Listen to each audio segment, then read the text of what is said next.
கர்நாடகாவில் மாட்டுப்பண்ணை நடத்தி வரும் பிரபல கன்னட சினிமா இயக்குனர் பிரேமிடம் எருமை மாடு வாங்கித் தருவதாக கூறி ஒருவர் கைவரிசை காட்டியுள்ளார். மோசடி நபரை நம்பி இயக்குனர் பணத்தை இழந்தது எப்படி? KD the devil, Eklavya, Jogi, the villain உள்ளிட்ட படங்களை இயக்கியவர் இயக்குனர் பிரேம். இவர் கர்நாடக மாநிலம் மாண்டியா மாவட்டத்திற்கு உட்பட்ட மாத்தூர் தாலுகாவின் பெசகரஹல்லியில் 10 ஏக்கர் விவசாய நிலம் வைத்து விவசாயம் செய்து வருகிறார். அம்மா தோட்டம் என்று பெயரிடப்பட்டுள்ள அந்த பண்ணையில் மாடுகளையும் வளர்த்து வருகிறார். அதன் மூலம் பால், தயிர், நெய் உள்ளிட்ட பால் பொருட்களை விற்பனை செய்து வருகிறார்.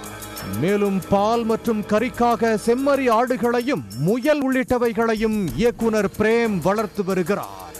இவரது பண்ணைக்கு பிரபல நடிகர் தர்ஷன் உள்ளிட்டவர்கள் சென்றுள்ளனர். இந்த நிலையில் தனது பால் பண்ணைக்காக எருமை மாடுகளை வாங்க இயக்குனர் பிரேம் ஆன்லைன் மூலம் தேடி உள்ளார். அப்போது குஜராத்தைச் சேர்ந்த வனராஜ் பாய் என்ற நபர் பிரேமை தொடர்பு கொண்டு தான் மாட்டு வியாபாரி என்றும் மாடு வாங்கி தருவதாகவும் கூறியுள்ளார். அதனை நம்பி அவருக்கு அட்வான்ஸ் தொகையாக 25,000 ரூபாய் அனுப்பியுள்ளார். பின்னர் வாட்ஸ்அப் கால் மூலமாக 2 எருமை மாட்டை காட்டியுள்ளார். அந்த மாடு பிரேமுக்கு பிடித்து போகவே விலை பேசி 4.5 லட்சம் ரூபாயை வனராஜ் பாய்க்கு கூகுள் பே மூலம் அனுப்பியுள்ளார். எருமை மாடுகளுடன் வருவதாக வனராஜ் கூறியுள்ளார்.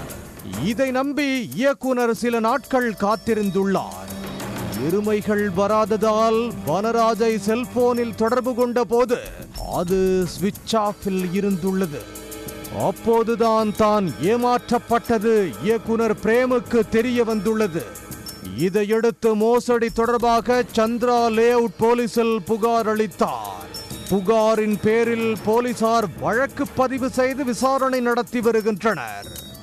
ஆன்லைன் மூலம் எருமை மாடு வாங்க முயன்ற இயக்குனர் பிரேமை ஒருவர் ஏமாற்றிய சம்பவம் பரபரப்பை ஏற்படுத்தியுள்ளது. உடனுக்குடன் செய்திகளை தெரிந்து கொள்ள சன் நியூஸ் பெல் ஐகானை கிளிக் பண்ணுங்க.